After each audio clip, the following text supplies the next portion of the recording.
Well, hello everyone and welcome to today's Applicant Zoom conference for the Hybrid and Zero Emission Truck and Bus Voucher Incentive Project, or HVIP, Third-Party Administrator. My name is Matt Williams and I am the lead staff for HVIP. I'm joined today by several other CARB staff, including Rochelle Bishop, the manager overseeing HVIP, and Inder Atwal, who will be helping to facilitate this meeting. Before we get started, a little information on meeting logistics. This meeting is being recorded. We anticipate a copy of the recording will be made available on the Low Carbon Transportation Investments and Air Quality Improvement Program Meetings and Workshops webpage, as well as the Grant Solicitations webpage in about 2 weeks.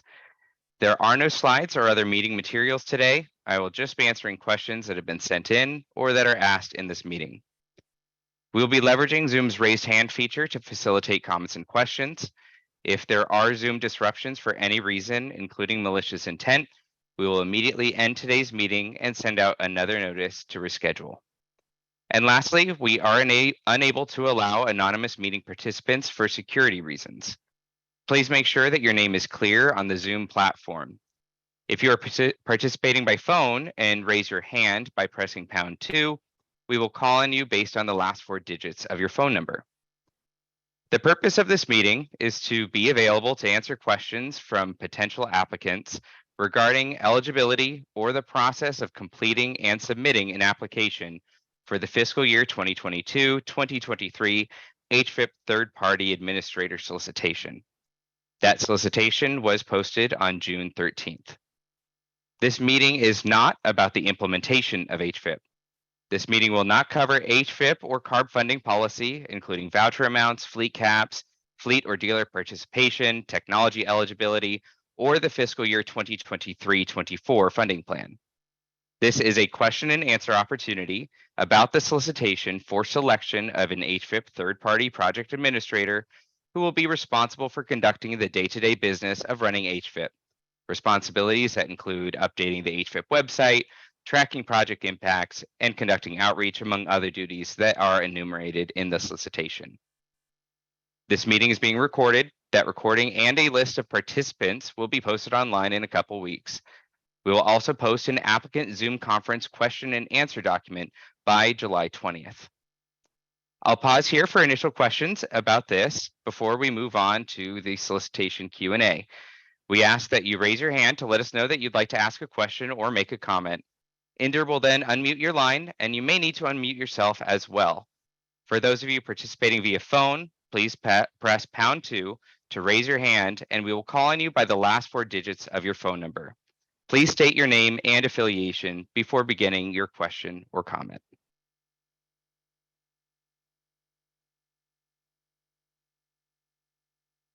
So Matt, no raised hands at this moment.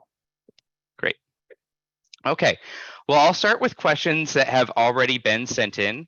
I will read the question and supply an answer, and then we will pause for follow-up questions. After I've gone through all of the previously submitted questions, we'll open it up to any new questions. Question 1. Our local nonprofit is in partnership with a trucking company about improving air quality. One idea we had was to convince other independent small private trucking businesses to switch from diesel fuel to electric or somehow reduce dependence on gasoline that then can emit carbons in the air to reduce air quality. Could this idea be potentially funded under this RFP? The short answer is no. This is not an RFP in that sense. This is a solicitation for a grantee to administer a program that is already defined, and you can see the implementation manual for that. It has been in operation since 2010. Please read the grant solicitation, the first few pages of which outline the scope of the solicitation, eligible applicants, and grantee expectations, and you can find all of that on the Low Carbon Transportation Investments and AQIP grant solicitations webpage. Are there any follow-up questions on this?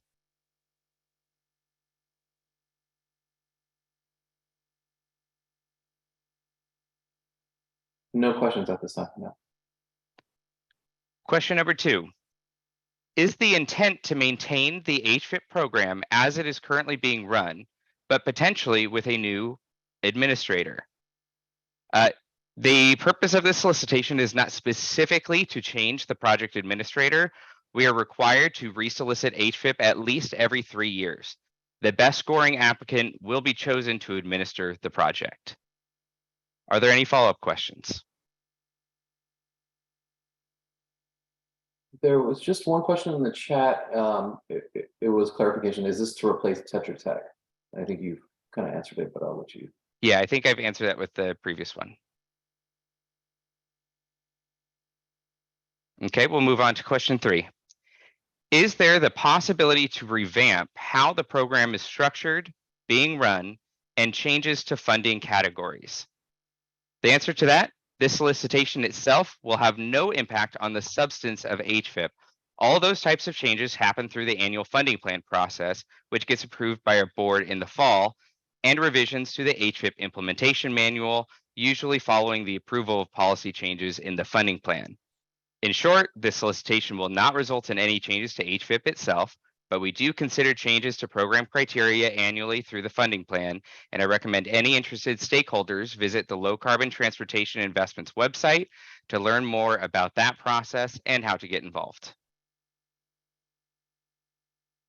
Are there any follow-up questions?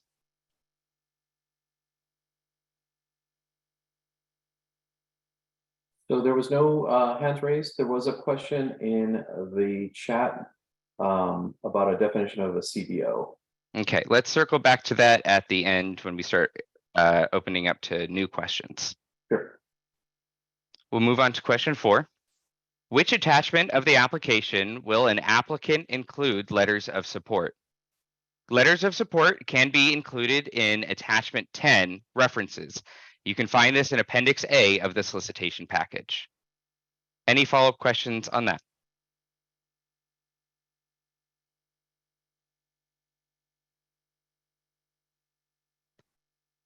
Seeing none, that is the end of the pre-submitted questions and answers. We will now open it up to any other questions you might have about the solicitation.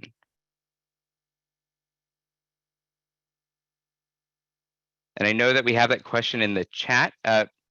Bridget, would you be willing to raise your hand and ask that question verbally so we can also get your affiliation? Thank you. All right, Bridget, I am muted you. You're free to talk. My name is Bridget Baker. I work with Momentum. And my question is, what is CARB's definition of a community-based organization, or CBO? We know that different entities sometimes have different preferences, and I would just like to be clear on that, please. Thank you for that question, Bridget. I believe we have a definition somewhere. Rochelle, if you're available, can you try to find that for me? I don't have it on hand right now. If we're unable to get the answer to that question to you in this during this meeting, that will be published in the question and answer document that comes out in the coming weeks. Thank you.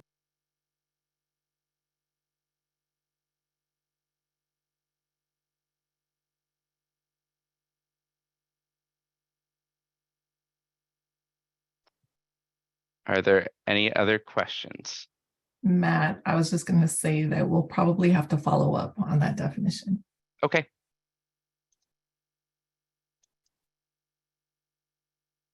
Thank you, Rochelle. And then there was one more question from Sandra. Could you raise your hand and I can unmute you? And then you can present the question.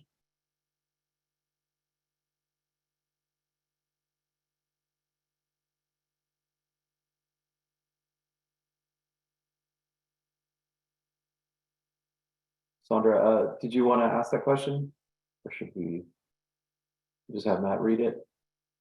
It'd be good to get affiliation. So if Sandra, if you can raise your hand, and then we will be able to call on you and unmute you so you can ask your question.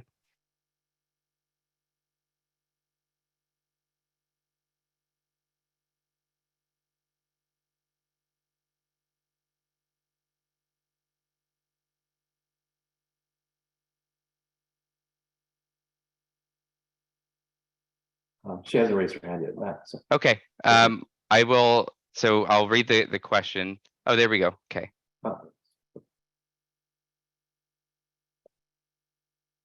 I have allowed you to speak. If you want to go ahead and unmute. Sorry, I have children in the house and I don't want to be disruptive. That's all it is. Thank you. I basically, in contacting different dealers that are listed under the program, I have encountered different responses to my following question are hydrogen vehicles, are they still permitted under this grant?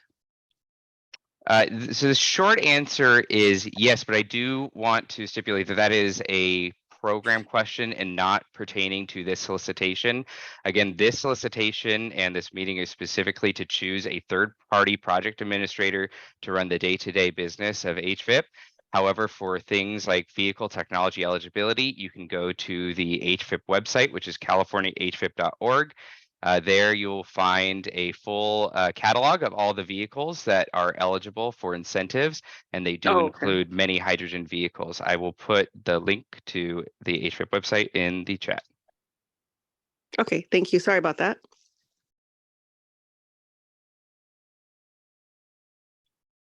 And then I think there's a couple more questions in the chat, so maybe we can go to Mike Keller. Could you raise your hand and I will unmute you and allow you to ask your question?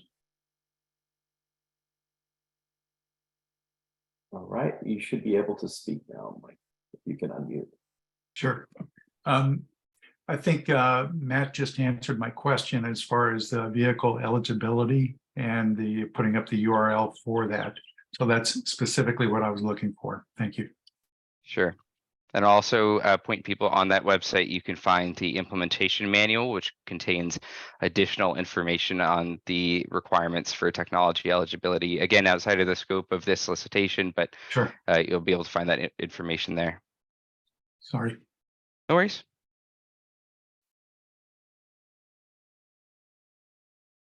I think that was the last question in the chat box.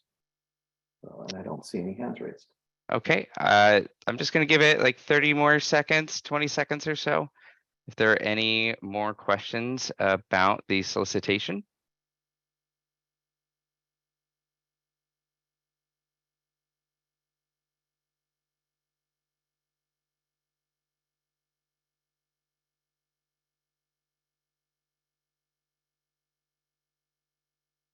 Okay, well, that concludes the applicant Zoom conference for the fiscal year 2022-23 HVIP solicitation for a third-party administrator. We will post the recording of this meeting along with a list of participants in the next couple of weeks. A question and answer document will be posted by July 20th. Thank you for joining today. Have a great day.